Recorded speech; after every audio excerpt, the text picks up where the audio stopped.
Good evening. We are minutes away from Week 8, also known as the regular season finale in Alaska high school football. A couple of games coming up at the top of the hour, including one right where I'm standing now. I asked Tyler Huntington, how many Huntingtons do you have to beat to win this race?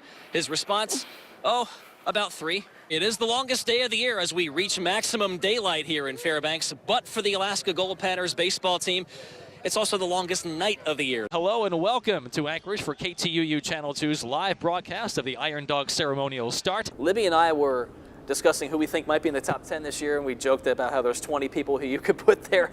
Anybody in particular you have your eye on outside the obvious? Opening quarter of the T-Birds, D'Artagnan Paulson, all for one. One for all, I suppose. 15-7 Basketeers. Indians bullpen coming through again. Okay, so you want to go run over there right now, don't you? Yeah, I do. Okay, all right, we'll let you go. Commercial. As Aces fans celebrate Halloween, and hey, get to the highlights already. I'm dying over here.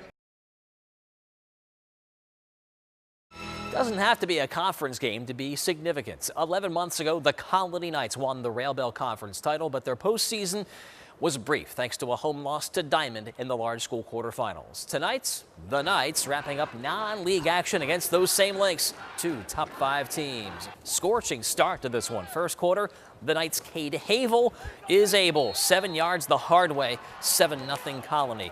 Both teams actually score on their opening drives. Kyle Hendrickson throwing your way.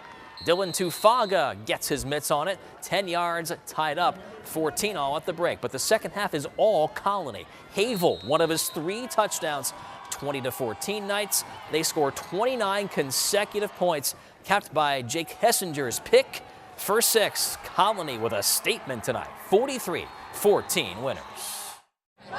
Energy and effort, that's simple, just energy and effort, and we executed and scored 29 unanswered points against that Anchorage team. Normally we'd showcase South in service in the leadoff spot, but the Wolverines and Cougars both coming off losses. Still pretty good CIC opener. First quarter, Xavier Harris from the 41. I saw a fella named Donovan McNabb at Syracuse once do a little something like this. I tell you, McNabb's got nothing on this. And the lean to boot, he's in. 7-0 Cougars after the first. Second quarter, Harris can throw too, you know. Finds Cyron Williams, 13-yard strike, 14-0 game. South down only a touchdown in the fourth. Kickoff to Dominic Norman at your own risk. Huge momentum swing here. 86 yards, 6 more for service. The Cougars reached 3-1. Your final was 33-14. We put all our effort into it. We had all of our heart, and we had hard work, dedication throughout practice, and it just came together. Around the state, a boatload of games tonight. Wasilla edges West Valley 36-28. Both of those teams 2-2. Palmer grabs its first win, prevailing 35-18 at Kodiak. First loss for the Bears. Kenai 25, Eagle River 7, the Cardinals' second straight win. Wild game in southeast Alaska. Thunder Mountain tops Ketchikan 21-0. This one actually halted in the second half due to mounting player injuries for the Kings. That one reportedly a forfeit, according to the Ketchikan Daily News. Houston rips Monroe 38-6. Nikiski evens its record, blanking Voznesenka 33-0. Showdown Saturday in Alaska features that enormous Soldotna East matchup. And by enormous, I'm not just talking about those T-Bird linemen. The stakes about as high as they get for a non-league game. Both teams 3-0, ranked number 1. And the Stars bring in the state's all-time longest win streak of 42. And even though it is so high, playing up a level in school size, the T-Birds have something to gain here as well. We kind of planned to try to have big games like this, so we were prepared for October, because I think last year we were pretty front-loaded on the schedule and then had a couple easy games, and it felt like we were a little bit behind in October, a little overconfident maybe. Both East and SoHi scored over 40 points in Week 3 and also have a shutout defensively to their name this season. But enough of that whole one game at a time nonsense. The number 14 UAA volleyball team playing twice in its invitational today. Seawolves looking to reach 4-1, battling Rollins out of Winter Park, Florida in the afternoon. Second game, 22-10 Seawolves. Leah Swiss getting a second chance at this one. This is an easy put away. Swiss and Diana Fa'ama-Usili each with 12 kills. Fast forward to game points in the second. Aaron Braun, UAA real efficient, a 3-2-4 attack percentage in game 2, 25-11 winners. And now brimming with confidence by the third, Chris Celine Johnson buries one of her 8 kills, Seawolves in 3. And that's important because They played again this evening against West Region foe Stanislaus State, and I'm pretty sure that young fan enjoyed this play. Game 1, Morgan who? Morgan Ho. Look at that tip. Game 1 to UAA 25-23, a squeaker. From there, UAA dominates. Second game, Ho setting up Fa'ama Usili, 7 kills for her. Third straight Seawolves sweep. They're 3-0 in the tournament in a likely championship match, de facto anyhow, against Arkansas Fort Smith tomorrow night at 7:30. They're 2-0 in the tournament, also ranked. Hi, darling. Here, let's go in your house. It's pretty rugged. I gotta have something girly going on. Oh, whoops.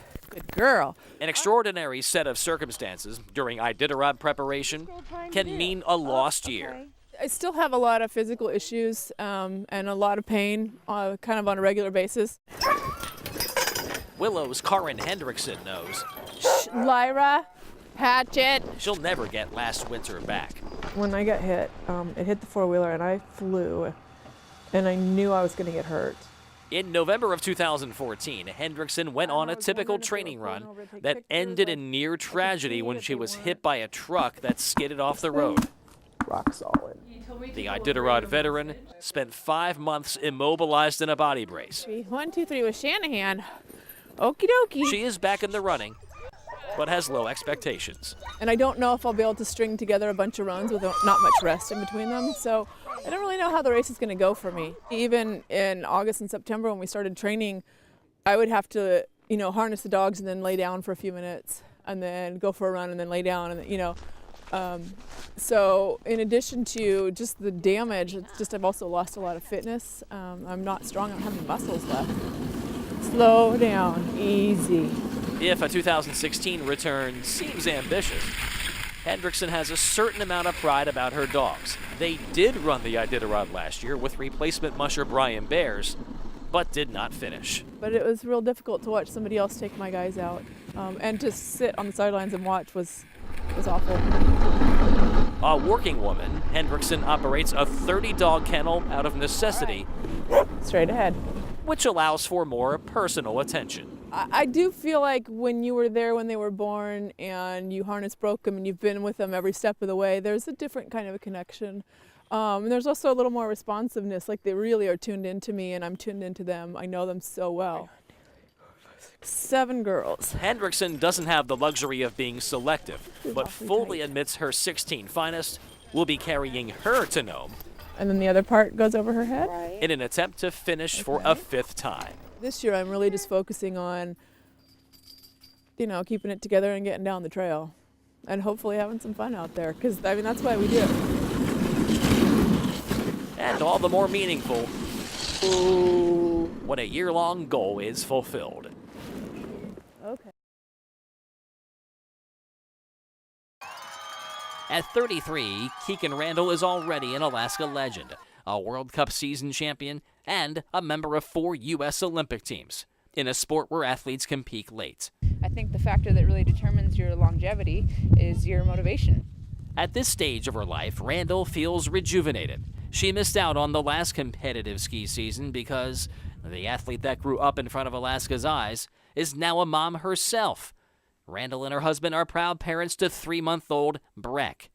Randall felt pregnancy would be the difficult part, but is back rebuilding her stamina and technique, along with the rest of the APU Nordic skiers this summer on Eagle Glacier. Being pregnant this year and not on the race circuit really made me reflect back on my career so far and how much fun it's been and how far we've come to see this group coming up and taking the lead as I kind of stepped back this last year and watched them just run with it. It's cool. You almost feel like a proud mother hen. One of the exciting parts about her training is she's always been really good at figuring out the most important pieces and kind of having good focus. Training is going really well, and we should see a good season ahead. This week's training session is the first time Randall has been separated from Breck, but on the team, there might be something to that mother-hen situation. After qualifying for her first Olympics at 19, Randall is now APU's senior member and enjoys the fresh perspective. One of my first summers up on Eagle Glacier when I was here with Nina Kempel, and she had been coming up for about 14 or 15 years, and so we joked, Keegan, you know, you're going to be up here till 2014, yeah, whatever. And then it feels like a flash, and all of a sudden here we are. I almost feel like a kid again. I mean, I'm giddy, feeling confident that if I am patient and work my way back, I can find some of my best performance yet to come. Embracing new roles, on the trail and off. And now it's time for the mother of all comebacks.